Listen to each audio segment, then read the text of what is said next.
Hacker Bjorka masih ramai dibicarakan netizen Twitter. Terbaru, Presiden Jokowi membentuk tim khusus yang terdiri dari Polri, Badan Intelijen Negara, Badan Siber dan Sandi Negara, Kemenko Polhukam, dan Kemenkominfo. Setelah desas-desus bahwa Bjorka adalah orang Indonesia muncul di media sosial, pemerintah telah menetapkan seorang pemuda yang diduga terlibat aksi Bjorka sebagai tersangka pada 16 September lalu. Ia adalah MAH alias Muhammad Agung Hidayatullah. Polisi menilai MAH membantu Bjorka dengan menjual channel Telegram Bjorka seharga $100 AS. Tak berhenti di situ, pemerintah juga melakukan pelacakan hacker Bjorka melalui Dark Tracer. Bjorka sendiri merespon dalam forum Hacker Bridge dengan menyebut pemerintah idiot dan mengatakan informasi yang beredar itu palsu. Jadi, apa sebenarnya Dark Tracer itu? Dark Tracer merupakan platform online intelijen khusus untuk dark web dan ancaman deep web. Platform asal Singapura ini mulai beroperasi sejak November 2016. Melalui Dark Tracer, pengguna dapat mencari situs atau URL dark web tanpa menggunakan perangkat lunak jaringan anonim seperti Tor atau I2P. Dark Tracer memantau insiden pelanggaran informasi rahasia yang berasal dari dark web dan membantu pengguna menemukan bukti signifikan dari aktivitas jahat dan melacak penjahat. Dalam menjalankan fungsinya, platform ini menggunakan teknik open source intelligence untuk mencari tahu informasi dan identifikasi pelaku kejahatan. Kumparan pun ikut mencari tahu apa saja fitur-fitur di Dark Tracer ini. Untuk bisa menikmati sistem ini, pengguna hanya bisa masuk menggunakan email perusahaan. Nah, di dalamnya, pengguna bisa mengidentifikasi akun bocor di deep web, termasuk dark web yang sulit terdeteksi browser biasa. Pengguna juga bisa memantau hacker yang ingin dilacak.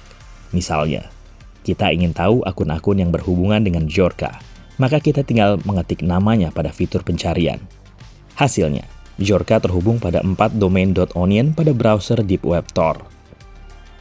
Sayangnya, fitur lain, termasuk untuk mengecek URL dan domain yang terhubung soal Bjorka pada deep web, terkunci dan hanya dapat diakses dengan akun berbayar.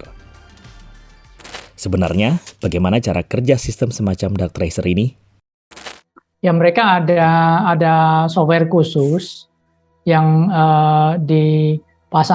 dipasangkan ke aplikasi, lalu software itu secara otomatis akan melakukan tracing atas akun-akun yang ada yang dimonitor. Jadi kalau di Telegram ya akan dimonitor Telegram itu per akun, lalu akan diurut sedemikian rupa untuk mengetahui sejarahnya, lalu akan dikaitkan dengan informasi lain yang bisa diekstrak dari Telegram itu, lalu dilempar ke sosial media lain, lalu ke internet untuk mendapatkan informasi lain. Kalau ada, mereka kaitkan semua.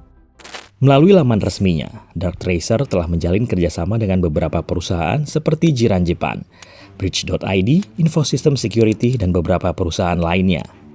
Platform ini juga digunakan untuk memantau aktivitas mencurigakan pada data publik. Hal ini juga tampak dari tweet Dark Tracer yang melaporkan adanya malware atau kebocoran data pada website-website penting di dunia, seperti di Oman, Qatar, Malaysia, dan lainnya.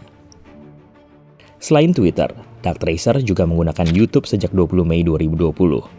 Mereka biasanya mengunggah tutorial atau mengenalkan fitur terbaru.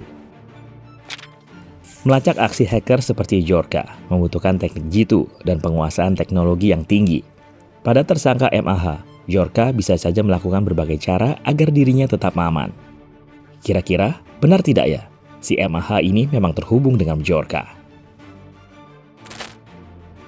Kemungkinan dia terkait, tetapi terkait tidak langsungnya seperti yang diungkapkan polisi. Memang itu ada bukti digitalnya. Polisi juga nggak bisa mengarang-arang.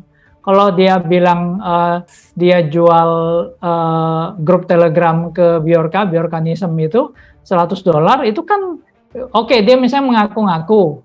Tetapi kan ada bukti uang masuk. Nah, jadi dari situ kan, itu nggak bisa mengelak gitu loh. Menurut Alphonse, ketimbang fokus mencari sosok Bjorka, pemerintah harus fokus membenahi kebocoran data. Terlebih, kini ada Satgas yang menangani kasus tersebut. Kelihatannya Satgas yang dibentuk ini rasanya terlalu berlebihan kalau dibentuk hanya untuk menangkap Bjorka. Kenapa? Karena 4 Satgas ini kan sangat powerful. Kominfo, BIN, BSSN, kepolisian untuk menangkap satu orang yang umurnya lebih kurang 20 tahun. Dan dia melanggar hukum, lalu dia menyebarkan informasi kependudukan dari pejabat, itu yang dilakukan. Masalah utamanya adalah pengelolaan data yang kurang baik daripada instansi pemerintah, sehingga datanya bocor dan bisa dieksploitasi. Kebijakan perlu diperbaiki, dan kita harapkan dengan adanya UU PDP ini, semoga bisa berubah dan badannya bisa kuat.